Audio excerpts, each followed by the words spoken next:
Comportamiento humano construyendo una cultura aseguradora. Se tratará la temática de los eventos catastróficos de los últimos años. Los mismos han evidenciado que con el aumento de la población mundial y el incremento del valor de los bienes y propiedad expuestos, la brecha entre el valor a riesgo y el valor asegurado, lejos de cerrarse, parece ser cada vez más amplia, incluso en economías desarrolladas. Cerrar la brecha es fundamental para la resiliencia de cualquier economía. Se planteará cómo puede el comportamiento humano colaborar en la construcción de una cultura aseguradora que permita cerrar esta brecha. Invitamos entonces a los speakers que habrán de participar de este panel. Francesca Tama, Behavioral Research Consultant de Peak Swiss Re, Switzerland. Adelante, por favor.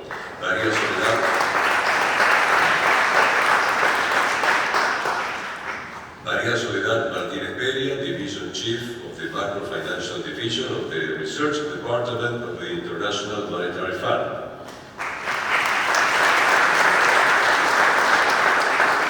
Facundo Manes, fundador de INECO.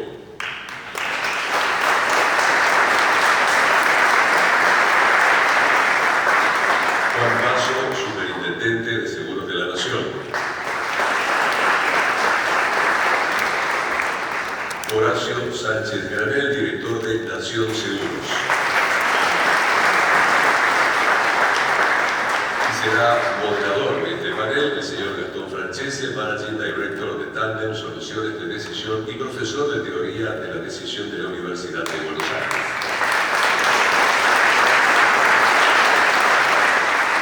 Una vez finalizado este panel, todos aquellos que deseen pueden formular preguntas, lo pueden realizar a través de los formularios que encontraron en los asientos cuando ingresaron a este salón.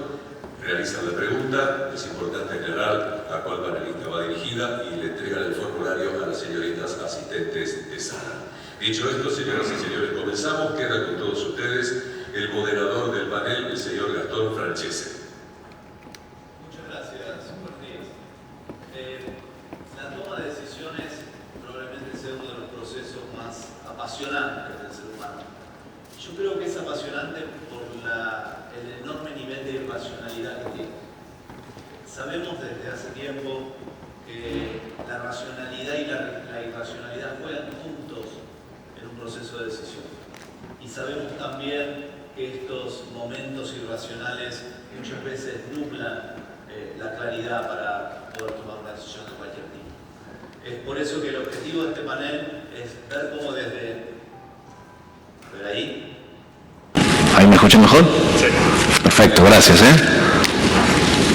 Ver cómo desde el conocimiento de las ciencias del comportamiento podemos comprender mejor la forma en que se toman estas decisiones.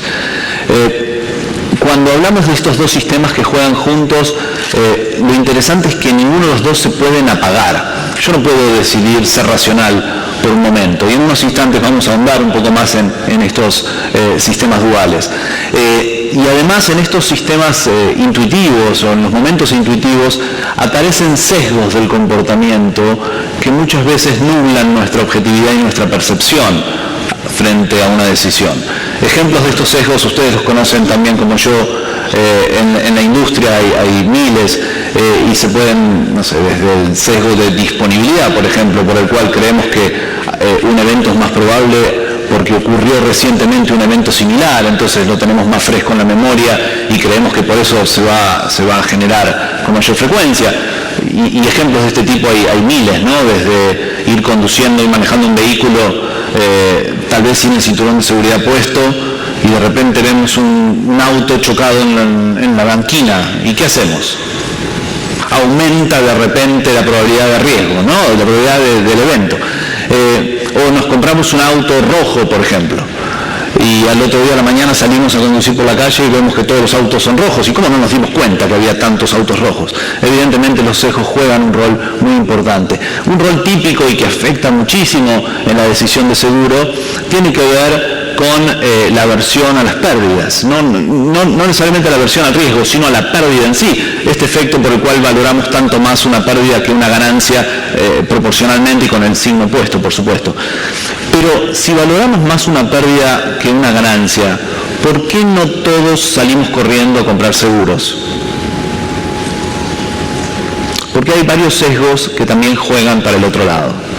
Por ejemplo, el sesgo del optimismo irracional, el sesgo por el cual creemos que a nosotros no nos va a pasar, que somos inmortales, que somos inmunes, que tenemos una condición diferencial con el resto de la media poblacional.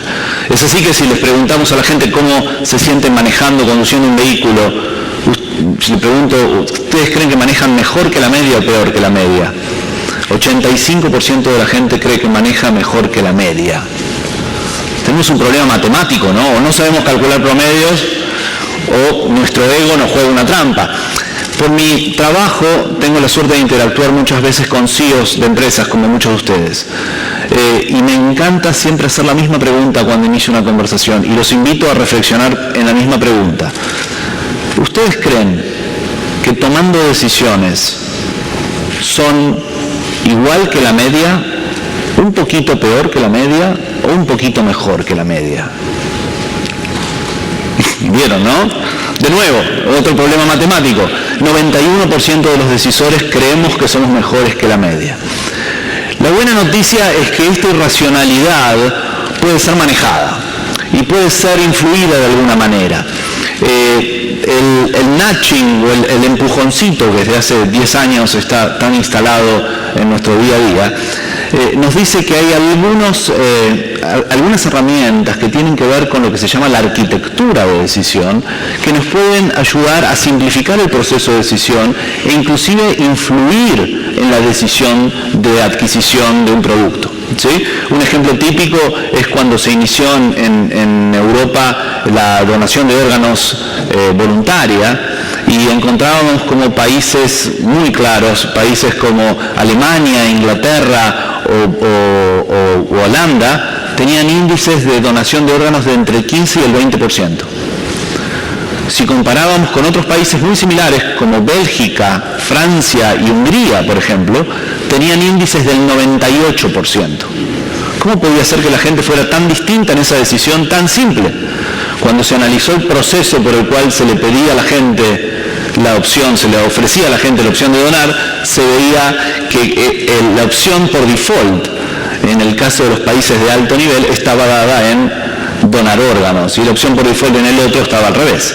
El nudging nos propone, y la arquitectura de decisión nos propone ciertos mecanismos que nos podemos nutrir como para ir influyendo alguna de estas decisiones, no solo simplificándola, sino tal vez guiándola hacia donde nos conviene a nosotros, ¿sí? Desde simplificar la cantidad de alternativas o hasta, por ejemplo, ofrecer la opción por default. Muchos de estos mecanismos vamos a ir conversando durante este panel, ¿sí? Me gustaría ahora abrir el panel al resto de los panelistas, y les propongo iniciar con Francesca Tama. Francesca, voy a hacer la pregunta en español y va a tener la traducción en simultáneo. ¿Qué insights de la ciencia del comportamiento pueden ayudar a explicar cómo abordar esta brecha, ¿no? Sí. So, Gastón, thank you. It is a pleasure to be here, and I'm so... Gracias, Gastón, es un placer estar acá. Me sorprende que puedo seguir todo en español, así que esto es muy efectivo, funciona bien. Tu introducción me ayudó a entender por qué nuestro proceso de tomar decisiones es tan clave, porque a fin de cuentas es el consumidor que decide si comprar o no. Podemos tener un entendimiento macro de la cultura, de la Sin embargo, solo si entendemos el comportamiento humano podemos efectuar una diferencia para llegar a los tomadores de los contratos de seguro. Entonces yo quiero hablar de un experimento de innovación que hicimos con un equipo de investigadores de comportamiento hace 15 años, pensando en cómo los insights de las ciencias de comportamiento nos pueden ayudar a cerrar la brecha de protección.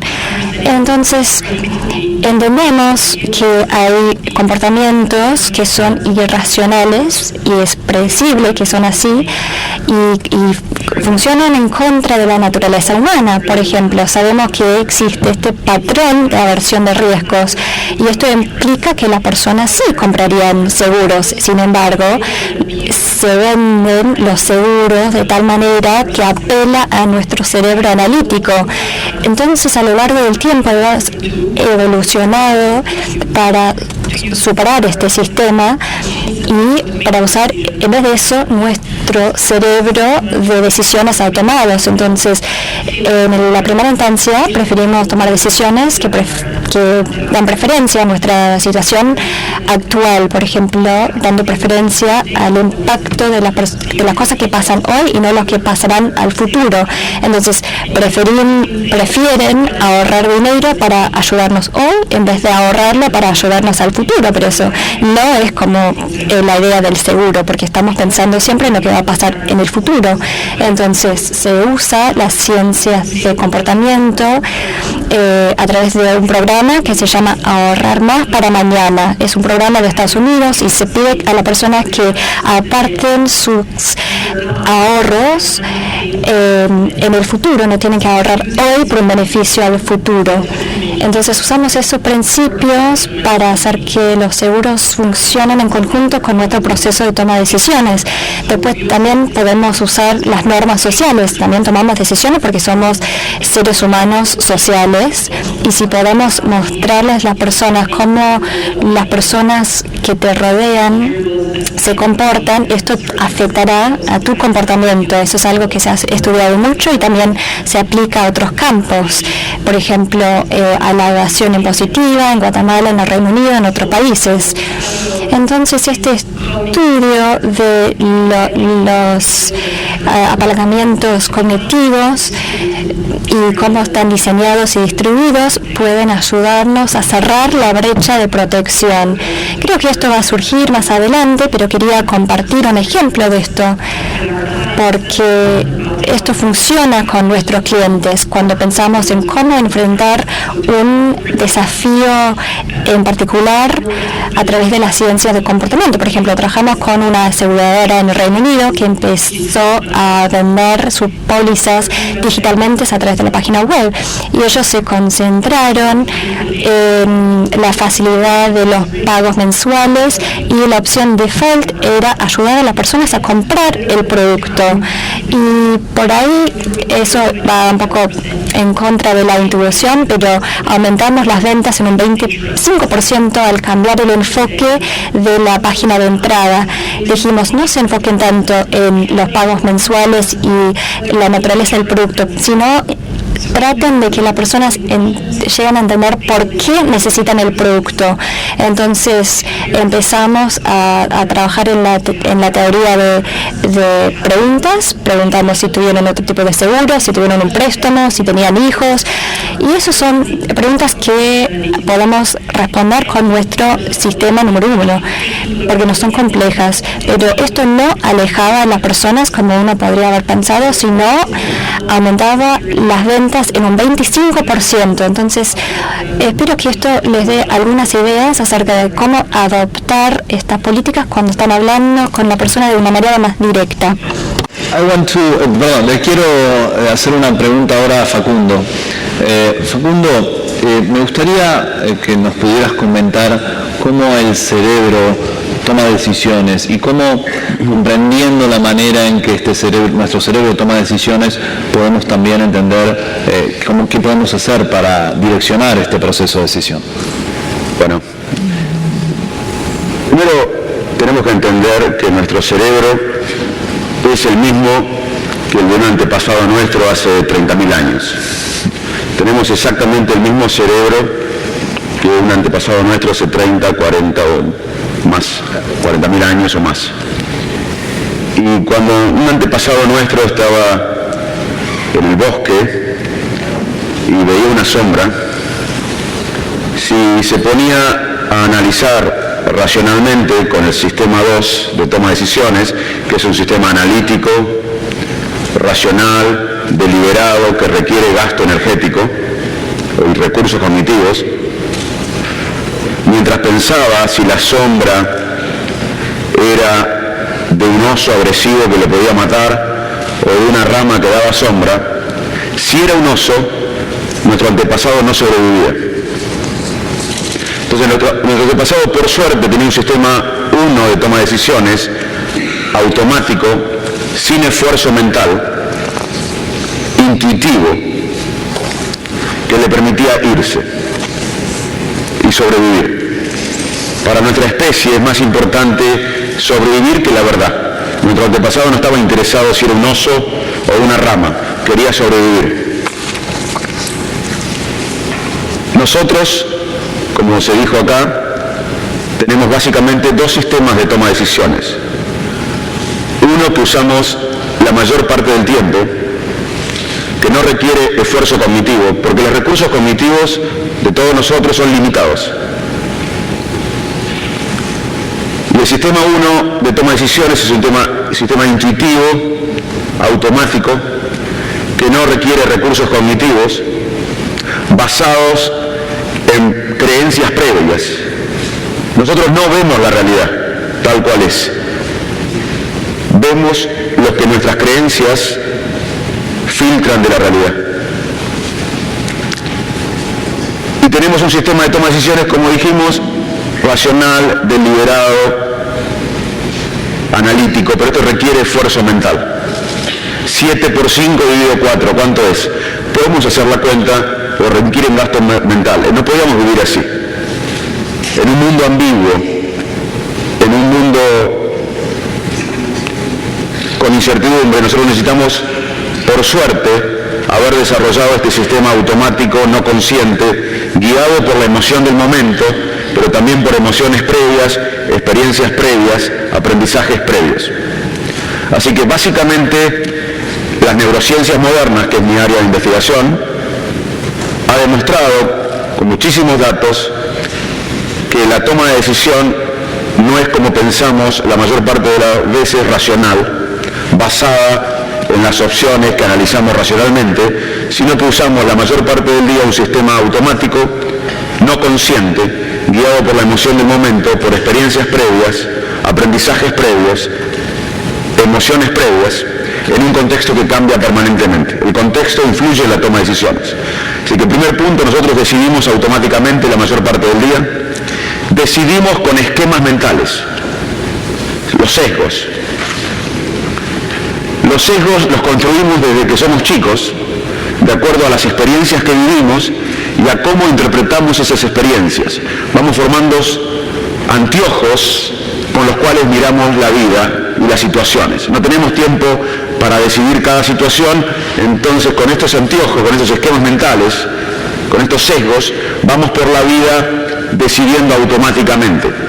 Así que primero decidimos la mayor parte del tiempo en forma automática y decidimos con esquemas mentales. Y esto nos da una visión parcial del mundo. Y también decidimos socialmente. Lo que hace la gente que nos rodea, la gente con la cual trabajamos, convivimos, en un barrio o en una sociedad, influye en la manera que actuamos, decidimos y nos comportamos. Así que para resumir, si bien tenemos un sistema analítico, racional, deliberado, requiere gasto energético y no podríamos usarlo porque los recursos cognitivos humanos son limitados, usamos la mayor parte del día un sistema automático, intuitivo, no consciente, basado en las emociones del momento y basadas en aprendizajes previos, experiencias previas, en un modelo que cambia, y además decidimos con esquemas mentales y decidimos basado en la gente que nos rodea. Porque otra de las cosas que nos importa a nuestra especie más que la verdad, además de sobrevivir, es pertenecer a una tribu. Somos tribales. Por ejemplo, hace unos años se publica en una revista científica muy importante que las vacunas producían autismo. Hubo un escándalo en el mundo, un shock en la comunidad médica internacional, en los padres. Nadie quería vacunar a los chicos, ni los médicos, ni los chicos, ni los padres. Luego se dieron cuenta que ese artículo científico fue un fraude. El que publicó ese artículo hizo fraude, manipuló los datos.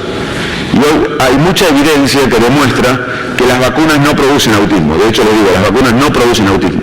Sin embargo, en el mundo quedaron muchas personas, porque en sus esquemas mentales odiaban a la industria farmacéutica, a los médicos, por algo, que están convencidas, aún sin evidencia, que las vacunas producen autismo. Si agarramos a una persona inteligente, racional, que funciona muy bien en otros ámbitos de la vida, pero que está convencida por algún esquema mental sin evidencia que las vacunas producen autismo, y le damos la evidencia científica, esa persona, ¿qué va a hacer? Va a ignorar la evidencia científica y va a buscar otra persona que piense como ella. A nosotros nos importa como especie dos cosas antes que la verdad: sobrevivir y pertenecer a una tribu. Por eso la evidencia no cambia lo que pensamos. Porque cuando alguien nos muestra evidencia que contradice lo que pensamos, nuestras creencias, se produce una disonancia cognitiva, un malestar cognitivo. Entonces nosotros nos sentimos cuestionados en nuestra identidad. No importa la verdad. Si alguien nos muestra evidencia de que lo que pensamos nosotros está equivocado, lo que nos interesa más es defendernos de nuestra identidad, más que el tema de verdad, si son las vacunas o tal partido político o lo que sea. Así funcionamos. Funcionamos con creencias, funcionamos socialmente y funcionamos la mayor parte del día automáticamente. Muchas gracias, Facundo, excelente. Y en este funcionamiento social, en esta tribu, me gustaría escuchar el rol del regulador. ¿Qué rol crees, Juan, que tiene el regulador frente a la brecha y qué actividades, qué medidas toma o se pueden tomar para reducirla? Yo creo que la primera medida que tiene que tener el regulador es identificar la brecha, entender que hay una brecha, cuál es el volumen de la brecha, cuáles son los perjuicios que la brecha causa, entender que la brecha, digamos, la falta de cobertura al final termina siendo una cobertura implícita por parte del Estado. Cuando entendemos esa primera premisa, cuando nos damos cuenta que al final del camino el protection gap impacta en las finanzas del Estado, tenemos una gran parte del camino hecho. Y después está nuestro rol como regulador específicamente. Acá, de nuevo, está Yoshi, ahora está a cargo del Comité de Seguros y Pensiones de OCDE, pero ahí la opinión de OCDE, de IAIS, de los organismos internacionales, es prácticamente la misma. Básicamente el rol del regulador tiene que ver con algo más amplio, que es la educación financiera y la inclusión financiera.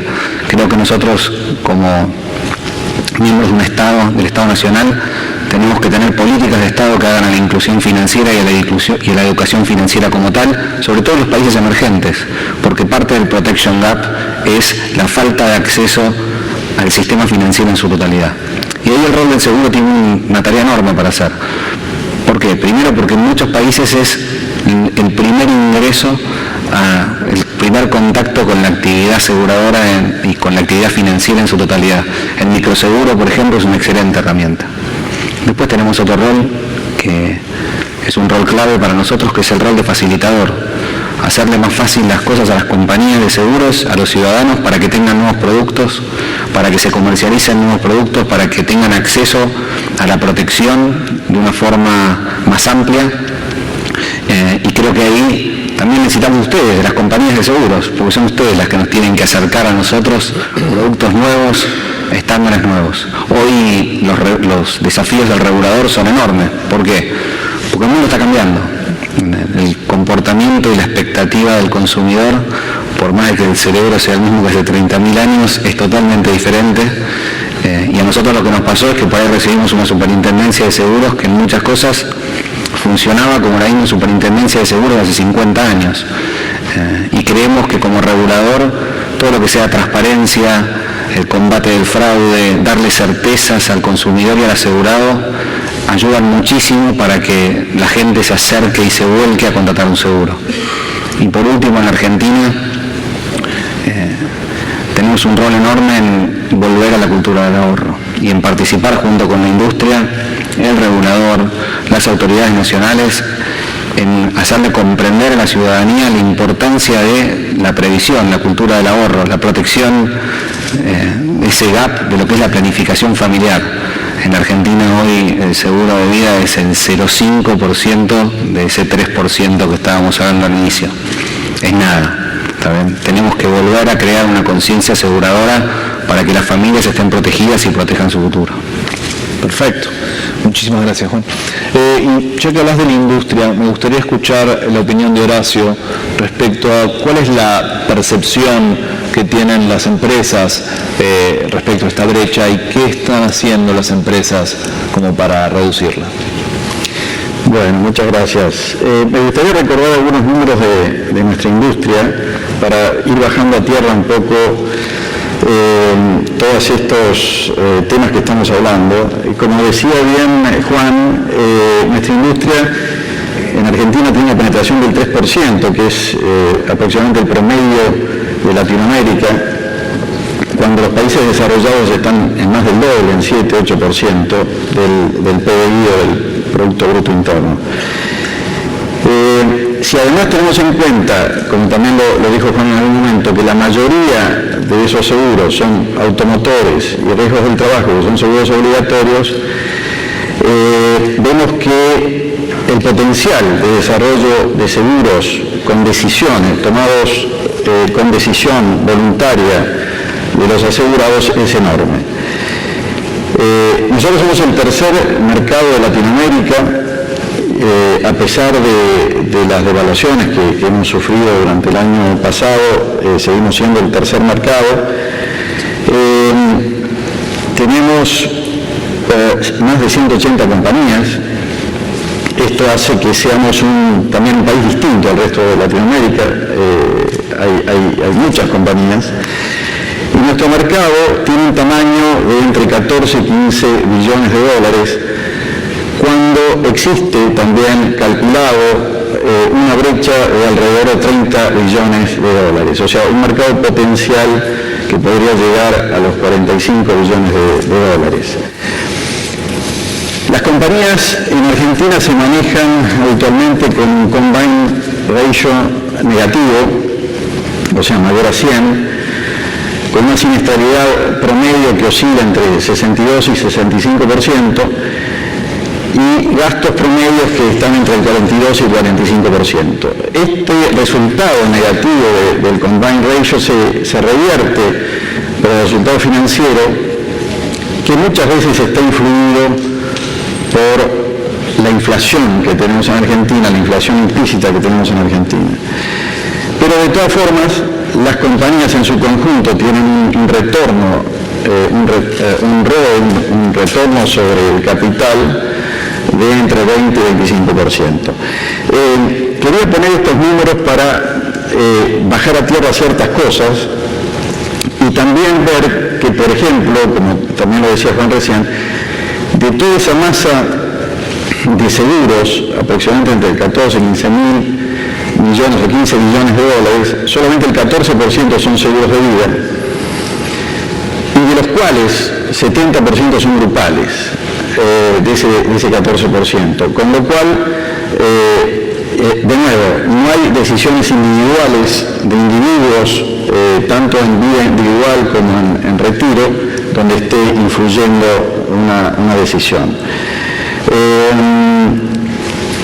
Las brechas de protección que manejamos las compañías de seguros, bueno, ya algunas se han dicho aquí, por supuesto, son de todo tipo, son brechas de cobertura, tanto en todo lo que es propiedad, en todo lo que es ciberseguros, que está aumentando en forma muy importante, pero también hay brechas que tenemos en particular en Argentina, que es el mantener las sumas aseguradas o evitar el infraseguro de nuestros asegurados. Esto, a través de diversos mecanismos y la creatividad argentina, hace que podamos manejar todas las coberturas, en particular la más habitual en Argentina, la de automotores, la de automóviles, que por nuestra cultura, al revés que en otros países, es la que más se compra, es el mayor ramo del mercado. tiene actualizaciones de tipo trimestral, cuatrimestral y hasta mensual para mantener estas sumas aseguradas. Esto a veces, cuando hablamos del gap de protección o de la brecha de protección, no lo incluimos, lógicamente, porque otros países no tienen este problema, pero es importante puntualizarlo en Argentina. En las grandes coberturas... 20 segundos, ¿sí? ¿Perdón? 20 segundos más. Ok. No, simplemente quería puntualizar que el decreto que salió a principios de este año para crear incentivos con seguros de vida, creo que tiene que ser un puntapié inicial para desarrollo de este mercado y en consecuencia el mercado de capitales. Quiero decir también, y no quiero dejar de nombrar los seguros, el gap que tenemos en seguros agrícolas y la falta de seguros por índice o paramétricos que nos permitan poder tener cobertura para todo lo que es sequía o inundación, que siendo Argentina un país básicamente agrícola, es un tema que se está tratando por parte del gobierno, hay proyectos en el Congreso, pero todavía no lo tenemos lanzado, no está definido. Perfecto. Muchas gracias. Antes de pasar a María Soledad, miembros presentes, que si tienen preguntas para agregar a los panelistas, por favor, acerquen sus notas a las asistentes que me las van a hacer llegar, ¿sí? María Soledad, me gustaría cerrar esta primera ronda conociendo de tu parte cuáles son las tendencias que ves a nivel global respecto a la penetración de la industria y cuáles son los desafíos para su crecimiento en el futuro. Bueno, muchas gracias. Ante todo, muchísimas gracias por la invitación para estar en este panel, es un placer. Bueno, creo que cuando hablamos de tendencias globales, lo que vemos es que en la industria de seguros, también como en el sistema financiero, ha habido un crecimiento en los últimos 20 años, pero se mantienen grandes disparidades, en particular en lo que hace entre las economías avanzadas y las economías emergentes, ¿no? Y algunos han hecho alusión, por ejemplo, al grado de penetración si tomamos la mediana, en economías emergentes está alrededor del 1.4 del PIB en relación a lo que es la mediana para economías avanzadas, que es cerca del casi 5,5%, tomando la mediana, ¿no? Y si tomamos otras medidas, como por ejemplo el número de pólizas, también vemos grandes diferencias, alrededor de 1.400 pólizas cada 1.000 habitantes en economías avanzadas contra 300 en economías emergentes. Según algunos cálculos de la industria, hay 4 billones de personas, la mayoría en economías emergentes, que no están atendidas, que no están siendo atendidas por la industria, ¿no? Y entonces la pregunta es, bueno, ¿por qué? Y creo que aquí hay que distinguir los factores macros de los factores micro. Los factores micro son algunas de estas cosas de los comportamientos a los cuales voy a volver, pero creo que es muy importante tener en cuenta el contexto macro, de lo que se ocupa el regulador, de lo que se ocupa digamos, el gobierno, ¿no? En general. Y aquí creo que tanto los estudios académicos como los estudios que se han hecho en la industria muestran la importancia de determinados factores. Primero y principal, por supuesto, el ingreso per cápita. Hay un estudio de ENS del 2000 que habla de una curva S, que quiere decir que si miramos la penetración de seguros en relación al PBI per cápita, claramente hay que llegar a un determinado nivel básico de ingreso per cápita para que la industria pueda de algún modo take off, ¿no? O sea, crecer de manera sostenida. Y bueno, esto es un factor importante, pero no es el único. Hay otros factores que tienen que ver con la estabilidad económica. Un poco se habló, por ejemplo, de la incidencia de la inflación, del crecimiento. Estos factores inciden porque tienen que ver tanto con la capacidad de pago del asegurado como también la rentabilidad de la empresa. Entonces son factores que impactan tanto en la demanda como en la oferta. Del mismo modo, factores demográficos como un tamaño de la población, que es importante para, de algún modo, tanto crear un mercado que sea sustentable como un mercado donde se pueda realmente diversificar riesgos.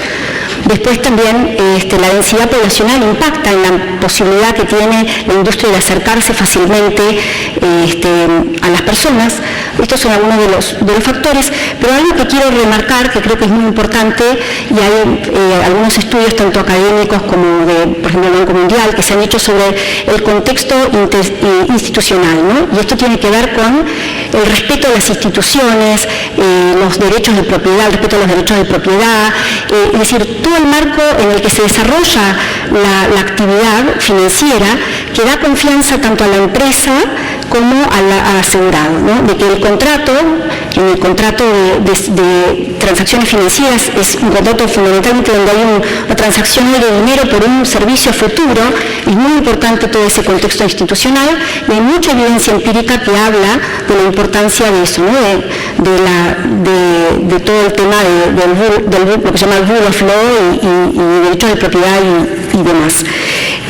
Bueno, y pasando a los factores micros, creo que un poco de eso estuvimos hablando, pero digamos, están los factores micros del individuo, como pueden ser sus ingresos, que eso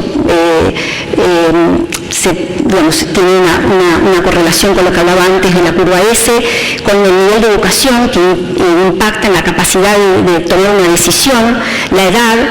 Todo esto lo podemos ver como aún dentro de lo que es la economía clásica, sin entrar en los sesgos de comportamiento, porque de algún modo, si pensamos en la economía clásica, es el que el individuo toma decisiones tratando de medir los costos y los beneficios. Dejemos de lado un minutito los sesgos de comportamiento. Entonces, todos estos factores individuales afectan la capacidad que la persona tiene de medir los costos y beneficios de, por ejemplo, contratar un seguro.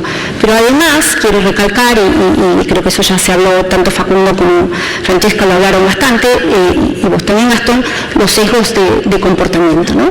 Y en esto, bueno, hay varios. Vos mencionaste este tema de la aversión al riesgo, el tema de la aversión a la pérdida, entonces que de algún modo el seguro también se puede ver como una pérdida hoy, lo que pago por la prima en relación al beneficio futuro, y cómo concientizar entonces a las personas de hacer un reframing de eso, ¿no? De decir, bueno, no es así, hay una pérdida que puede ser presente, y concientizar, ya sea a través, de muchas maneras, a través del nudging, a través del framing del producto y demás, temas también de presentismo, esto que vos mencionabas, de tener en cuenta las experiencias más cercanas, los modelos mentales, y como mencionaba también Facundo, el entorno social. Entonces, para concluir, creo que cuando miramos todos los obstáculos que hay para crear una cultura aseguradora, tenemos que tener en cuenta todo el tema macro, porque eso no hay que perderlo de vista, porque ahí entra la tarea del regulador, entra la tarea, digamos, del gobierno.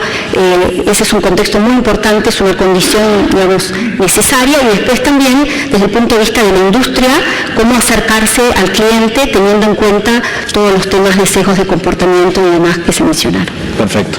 Muchísimas gracias, María Soledad.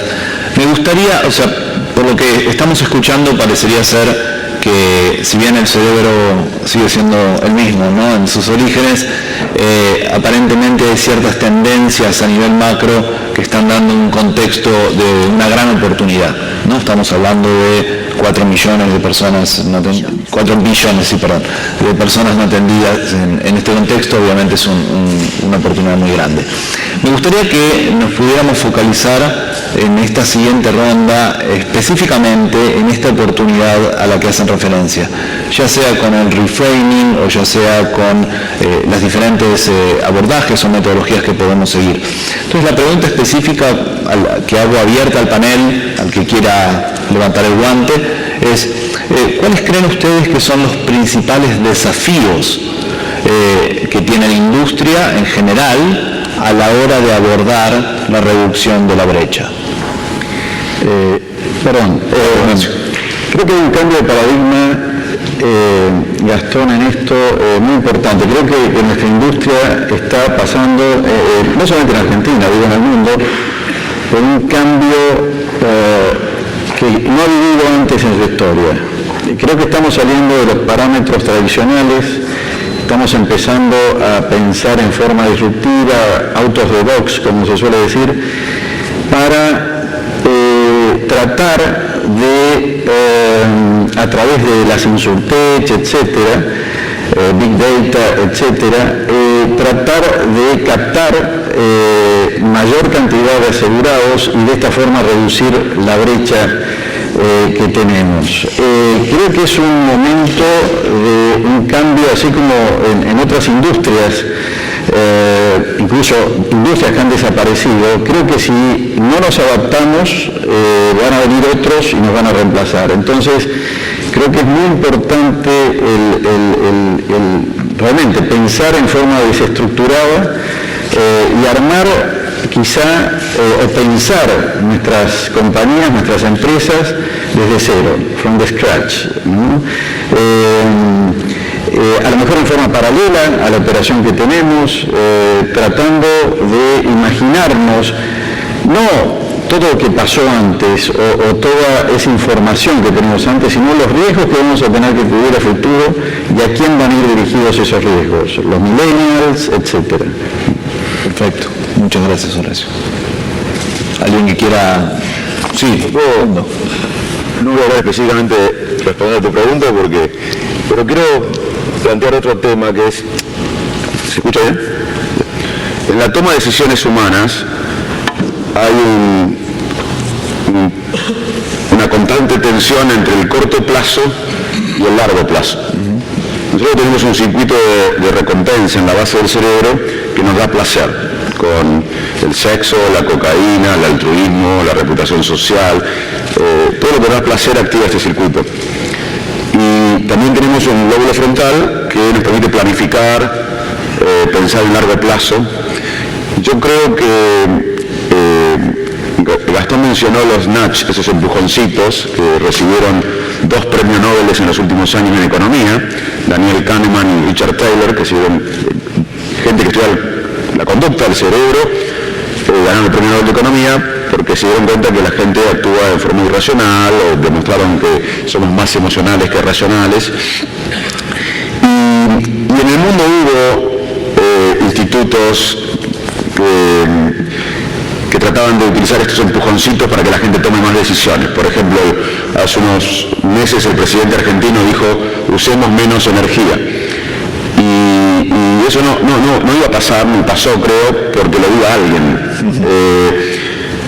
Para diseñar una política pública o para implementarla en la empresa o en el país, tenemos que entender la mente humana, el comportamiento humano. Esto lo están haciendo los países sajones, los escandinavos, Estados Unidos, Inglaterra.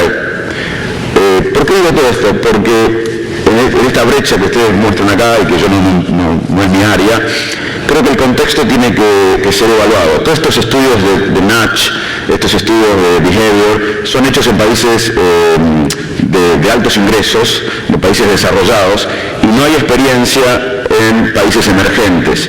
Y el contexto influye mucho en la toma de decisiones. O sea, yo creo que hay un desafío para todos los que están acá en ver, y ahora vuelvo a mi primer punto de cómo el cerebro siempre tensión entre el corto y largo plazo.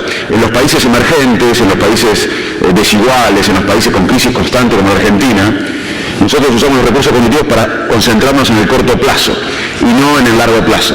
Entonces, mucho de lo que ustedes aprendieron y lo que todos aprendimos de las conductas en los países desarrollados no son aplicables a los países que viven en tensiones permanentes, en crisis permanente, porque tendemos a usar los recursos cognitivos no para planificar en 10, 15 o 20 años, sino para sobrevivir. Así que creo que hay un gran desafío esto de invitarlos a generar, se me ocurrió ahora, nuevas investigaciones o apoyar las investigaciones de la toma de decisiones, de los bias, de los nudge en países emergentes o en crisis permanentes tan desiguales, porque no podemos tomar los datos del primer mundo para situaciones de contexto totalmente diferente, porque como le dije, el cerebro decide en gran parte por el contexto.